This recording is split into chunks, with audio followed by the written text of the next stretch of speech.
everyone. I'm Steve here again with Nicole, certified nutritionist. Thanks for being with us, Nicole. Thank you for having me.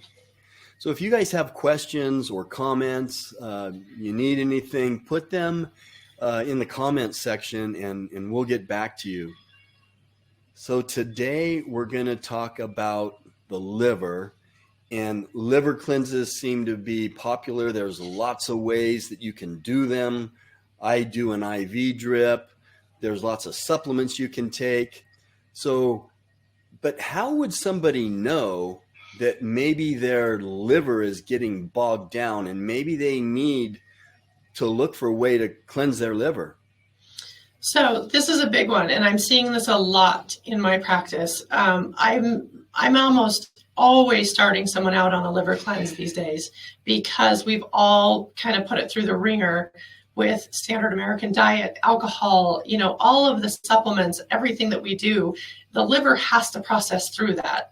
The liver has 500 to 600 different reactions in the body. That's huge. We're putting everything through the liver.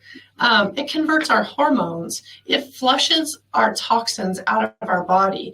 And that's everyday life, from air to what we eat to what we, what we're touching. I mean, you and I touch metal all day long with the gym. So I always do this every 3 months. But some of the things that you don't see and you don't think is your liver I'm going to name off a few of them because it's amazing. And you can't get squeamish because one of my favorite topics is poop. But if you are constipated for any length of time, 2-3 days, that is not normal. Your liver needs cleansing. If you are having pale colored stools or greasy stools, your liver needs detoxing. If you have a hormonal imbalance, liver needs to be detoxed. We all know blood sugar and weight loss resistance can come from your liver being backed up. Cysts and fibroids is something I would have never thought about prior to being in school. But cysts on your ovaries, breasts, prostate, your liver is backed up. Here is one that I never knew, and I was like, holy cow, this is a game changer. Your right arm, if you constantly have pain in the right arm behind the shoulder blade, like a knot, like so much of us do, that you're like, oh, I just have a knot. It's actually your liver being backed up. And you can get pain up through the neck on the right side. It's your liver. High cortisol, your liver, because your hormones are being converted in your liver, so it drives up the cholesterol. If you take Tylenol or ibuprofen a lot, any kind of medications, more than one medication in a day, when you first get up in the morning and you have that first urination and it is dark, you need a liver detox because something is not, you should get up and it should still be clear. Itchy skin, detox your liver. If you bruise easily, huge, you guys, that's your liver. It's overloaded. If you're fatigued, liver helps iron convert in the body. So if your liver is sluggish, you're going to feel it with fatigue for sure. And if you have low vitamin D, you better be detoxing your liver. Wow, that is such good advice, or just some great keys to know, because your liver is maybe the most important organ. I mean, it's right there with your heart and everything else. I mean, you need it. And I just want to encourage people, everything you do right is taking stress off of your liver. You might be doing this or that, but however many things you can do right is going to benefit your liver. So tell us, Nicole, with some of your clients, what do you do about this? So of course, as always, a clean diet. However, some of the supplements that I like to use with my clients, castor oil packs, sleep in a castor oil pack. Sometimes you would never think of that and you think it's an old wives' tale. It's actually the number one thing for your liver. My wife does it. It's amazing. Amazing. You will feel so good when you wake up. Dandelion root.